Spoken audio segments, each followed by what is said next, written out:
In 1859, a respectable London woman named Mrs. Whitmore visited her physician with a list of symptoms: anxiety, insomnia, irritability, and what she delicately called nervous episodes. Her doctor, following the best medical practice of the day, diagnosed her with hysteria and prescribed a treatment that would make modern medical boards revoke his license instantly. He placed her on an examination table and manually stimulated her genitals until she experienced what he clinically documented as hysterical paroxysm. This wasn't some back-alley quack. This was standard medical practice performed by respected physicians in the finest clinics of Europe and America. For over 2,000 years, doctors had been treating women for hysteria, a catch-all diagnosis that supposedly originated from a wandering womb. By the Victorian era, this treatment had evolved into something that would seem absolutely bizarre to us today. Physicians were literally giving women orgasms as medical therapy, and they had no idea that's what they were doing. This is the jaw-dropping true story of how Victorian sexual repression was so complete that doctors invented vibrators to save their aching hands from treating hundreds of hysterical women, all while remaining completely oblivious to what they were actually doing. But before we dive deeper into how Victorian doctors turned this ancient Greek nonsense into a booming medical industry, make sure you hit that subscribe button and ring the notification bell, because in our next video, I'm revealing how Victorian women literally poisoned themselves with arsenic wafers, lead face paint, and mercury cosmetics just to achieve that consumptive chic look. Trust me, you'll never complain about modern makeup again. Now let's get back to how doctors went from believing in wandering wombs to accidentally inventing the vibrator. The concept of hysteria goes back to ancient Egypt, but it was the Greek physician Hippocrates who gave it its name. Hystera meant uterus in Greek, and physicians believed that women's wombs could literally wander around their bodies, causing symptoms. Plato described the uterus as an animal within an animal, desperate to bear children. If a woman remained childless too long, her womb would supposedly drift through her body, pressing on organs and causing everything from anxiety to fainting spells. The prescribed cure? Marriage and pregnancy to satisfy the restless organ. By the Renaissance, physicians had abandoned the wandering womb theory, but kept the diagnosis. The symptoms of hysteria expanded to include practically anything that troubled a woman: nervousness, insomnia, muscle spasms, shortness of breath, loss of appetite, irritability, depression, sexually forward behavior, sexually repressed behavior, and a tendency to cause trouble. Essentially, if a woman wasn't perfectly compliant and content, she was probably hysterical. The English physician Thomas Sydenham estimated that hysteria was the most common disease after fever, affecting a quarter of all women. Victorian medical theory held that women were inherently more delicate and nervous than men. Their reproductive systems supposedly dominated their entire physiology, making them prone to mental and physical weakness. Dr. William Acton, a prominent Victorian physician, famously wrote in 1857 that the majority of women, happily for them, are not very much troubled with sexual feeling of any kind. This widespread belief that respectable women had no sexual desires whatsoever created a massive blind spot in medical practice. So, when women came to doctors with symptoms of sexual frustration, though neither doctor nor patient would have used that term, physicians saw only disease. The treatment that evolved was pelvic massage to induce hysterical paroxysm, what we now recognize as orgasm. But Victorian doctors described it in purely clinical terms. Dr. Nathaniel Highmore wrote in 1660 about the treatment causing violent contraction and relaxation of the muscles, accompanied by flushing of the face and a feeling of relief from symptoms. Here's how the treatment actually worked. The woman would visit her physician's office, often weekly. She would lie on an examination table, partially undressed but covered by a sheet for modesty. The doctor would apply scented oils, usually lavender or rose, and begin massaging the vulva with a circular motion. Medical textbooks recommended continuing until the patient experienced paroxysm, described as sudden muscle contractions, flushed skin, and copious vaginal lubrication, followed by profound relaxation. Dr. Russell Thatcher. Trawl wrote in 1903 that achieving hysterical paroxysm could take over an hour and complained that it was the most tedious and demanding of medical procedures. Physicians genuinely viewed this as a chore. There was nothing sexual about it in their minds. They were simply inducing a medical crisis to relieve symptoms. It was as clinical to them as setting a broken bone. One doctor wrote that treating hysteria patients was hard work for the physician, requiring 1 to 1.5 hours of the doctor's time. The treatment was extraordinarily common. By the late 1800s, physicians estimated that up to 75% of American women suffered from hysteria. In major cities, some doctors specialized exclusively in hysteria treatment, seeing dozens of women daily. Dr. Taylor's practice in New York advertised complete relief from nervous exhaustion and female troubles, and employed multiple physicians to keep up with demand. Appointment books from the era show women scheduling regular weekly or bi-weekly sessions, often for years. Not all treatments happened in doctors' offices. Wealthy women could have physicians make house calls for private treatment, but the most popular solution was hydrotherapy at specialized clinics. The water cure involved directing high-pressure water jets at the genitals while patients sat on specially designed chairs. European spas like Bath in England and Baden-Baden in Germany became renowned for their hysteria treatments. Women would spend weeks taking the waters, receiving multiple treatments daily. Rachel Maines, in her groundbreaking book, The Technology of Orgasm, documented how these water treatments worked.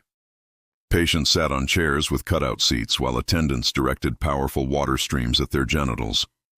The French called it la douche pelvienne, the pelvic shower. One Baden-Baden advertisement from 1875 promised complete restoration of feminine vitality through the scientific application of thermal waters.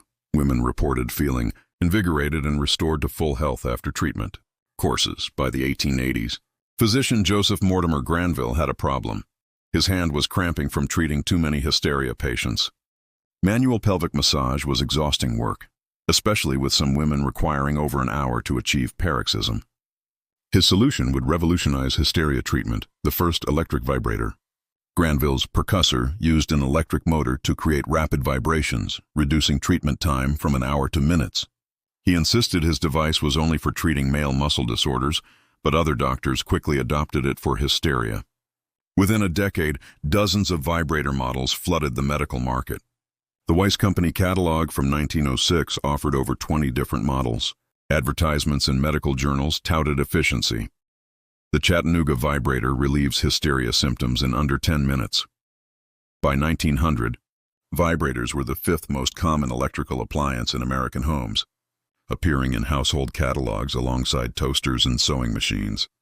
The 1908 Sears catalog advertised a home vibrator as very useful and satisfactory for home service. The advertisements were remarkably explicit while remaining medically proper. One 1910 ad showed a woman using a vibrator on her face with text reading, "Vibration is life." The secret of the ages has been discovered in vibration. Great scientists tell us that we owe not only our health but even our life strength to this wonderful force. The White Cross electric vibrator brings the essence of life itself to your very door. But here's the truly astounding part. Nobody involved understood the sexual nature of these treatments.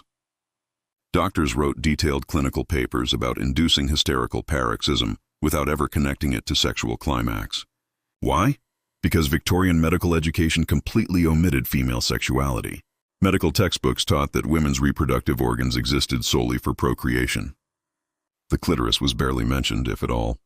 Many anatomy texts simply labeled it as a small vestigial organ of no particular function. The willful ignorance was staggering. Dr. John Harvey Kellogg, yes, the serial inventor, ran a sanitarium where he treated hysteria with vibrators while simultaneously crusading against masturbation as a dangerous evil. He never made the connection. Physicians would spend their days giving women orgasms as medical treatment, then go home to wives they believed had no sexual desires whatsoever. The cognitive dissonance required is mind-boggling. Some women clearly understood what was happening, even if they couldn't articulate it. Diary entries from the era hint at the truth. One anonymous woman wrote in 1892, "My weekly appointments with Dr. Harrison have quite restored my spirits. I find myself looking forward to Thursday afternoons with great anticipation." Another noted, "The treatment, though peculiar, provides relief unlike any tonic or medicine." Women would recommend their doctors to friends, creating networks of patients who all received the same treatment. The medical establishment's blindness to female sexuality had serious consequences beyond hysteria treatment. Doctors performed clitoridectomies to cure masturbation.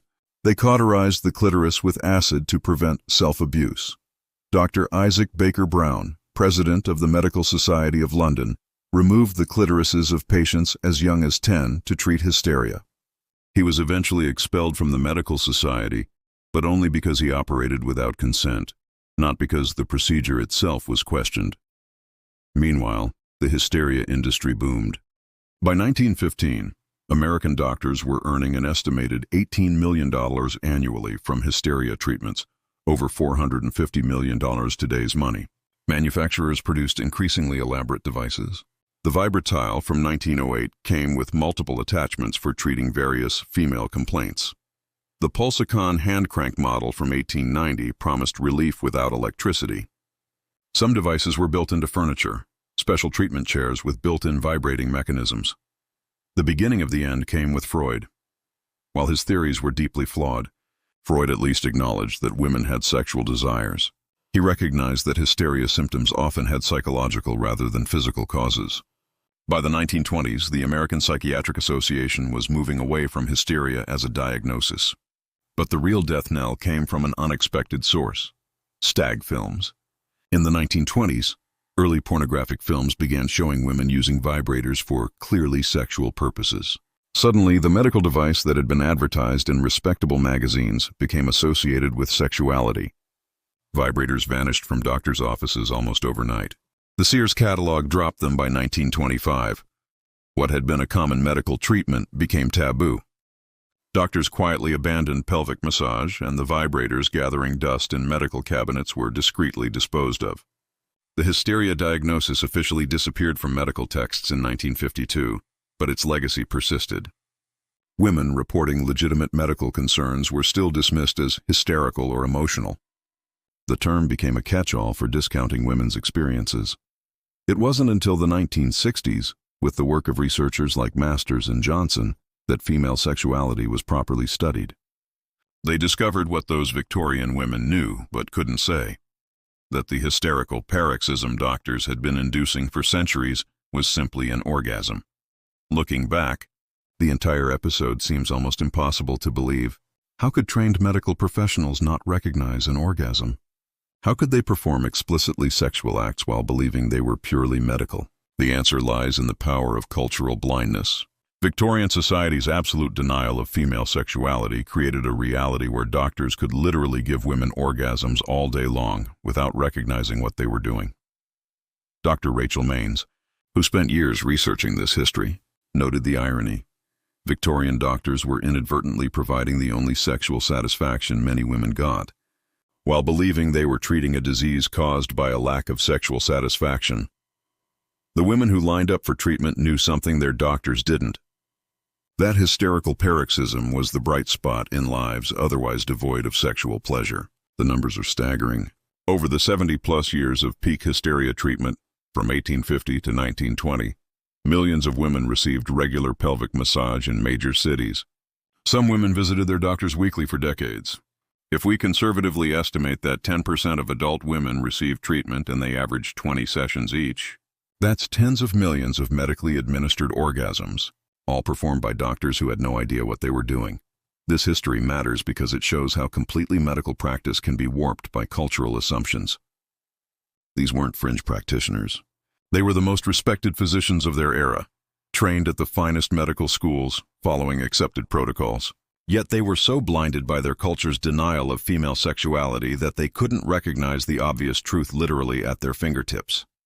So, the next time someone dismisses women's health concerns as hysteria, remember this: for centuries, the medical establishment was so ignorant of women's bodies that they accidentally invented vibrators while trying to treat a made-up disease. They were so convinced that women had no sexual desires that they couldn't recognize an orgasm when they caused one. The treatment of hysteria remains one of medical history's most bizarre chapters. When doctors prescribed exactly what women needed while having absolutely no idea what they were doing. What's the most shocking aspect of this history to you? The medical ignorance, the cultural blindness, or the fact that vibrators were once as common in doctors' offices as stethoscopes? Let me know in the comments. And if you thought this was strange, wait for my next video. Why Victorian women ate arsenic for beauty. Trust me, the lengths they went to for a pale complexion will terrify you. Remember to like and subscribe, and be grateful for modern medicine that actually understands human anatomy. You've definitely earned that knowledge.